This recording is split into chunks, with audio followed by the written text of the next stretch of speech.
ताला अलैहि वसल्लम के। मेरे अजीजों, इनके अलावा जो मौजज़ात बड़े हैं, जिसको शक्कुल कमर का मौजज़ा कहा गया है और रद्दे शम्स का मौजज़ा कहा गया है। शक्कुल कमर चांद के टुकड़े कर देना, रद्दे शम्स सूरज को फेर देना, ये बड़े मौजज़ात में से है जिनके तज़किरे अहादीस की किताबों में है और सही अहादीस में मौजूद है। मक्का मुकर्रमा में भी जादूगर थे, लोग जादू समझते थे। उस वक्त अल्लाह के नबी सल्लल्लाहु ताला अलैहि वसल्लम से कई लोगों ने जिन जिन मौजज़ात का सवाल किया, हुजूर पाक ने वो उन्हें करके दिखाया।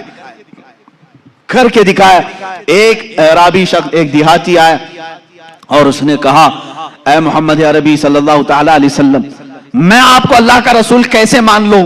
मेरी अकल है, आप किसी उस्ताद के पास नहीं गए, मैंने कभी आपके मुतालिक सुना नहीं कि कोई उस्ताद आपको पढ़ाया, फिर भी आपके जुबान से जो अल्फाज निकलते हैं वो कमाल के हैं। बहरहाल मैं आपको अल्लाह का रसूल कैसे तस्लीम करूं?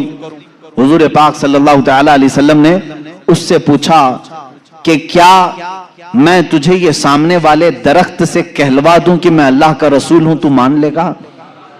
उसने कहा हाँ मान लूंगा, दरख्त भला बात भी कर सकता है।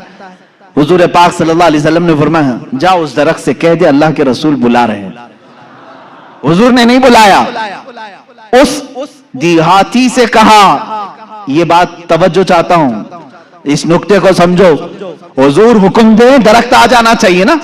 हुजूर ने फरमाया उस देहाती से जो देखने आया था, जा तू खुद बोल कि अल्लाह के रसूल बुला रहे हैं। वो गया देहाती, दरख्त को मुखातिब करके कहा, ऐ दरख्त तुझे अल्लाह के रसूल बुला रहे हैं। हदीस पाक में वो दरख्त अपनी जड़ों समेत बाहर आया, काफी बड़ा दरख्त है और झूमते हुए जैसे पिंडलियों पर इंसान चलता है, बारगाह मुस्तफा में आया और ऐसे झुका जैसे इंसान रुकू में झुकता है।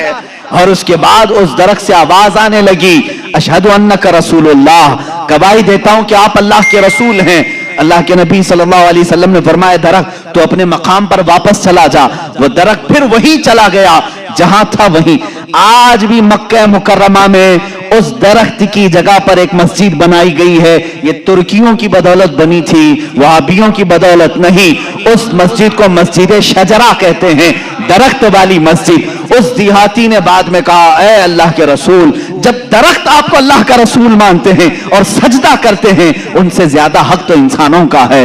मैं सजदा करूं आपको, मैं अल्लाह का रसूल मानूं? अल्लाह के नबी ने फरमाया, अल्लाह ने अपने अलावा किसी और के लिए सजदा हलाल नहीं किया, सजदा सिर्फ अल्लाह का होगा। हाँ, उसने कलमा तैयबा पढ़ा और ईमान लाया। मैं यहां बताना चाहता हूं, मौजज़ा वो है रसूल जो कह दे वो हो जाए, लेकिन यहां तो रसूल ने दरख्त को नहीं कहा, इस देहाती ने जाकर कहा। वो भी अभी ईमान नहीं लाया था, ईमान लाने से पहले जाकर कहा, ऐ दरख्त तुझे रसूल बुला रहे हैं। पता चला रसूल का गुलाम जो होता है, रसूल से जिसकी निस्बत हो जाए, जिसका कनेक्शन मजबूत हो जाए, वो भी अगर मखलूकात को हुक्म दे दे तो उसके हुक्म की वो पाबंदी करते नजर आते हैं, उसके हुक्म की पाबंदी करते नजर आ।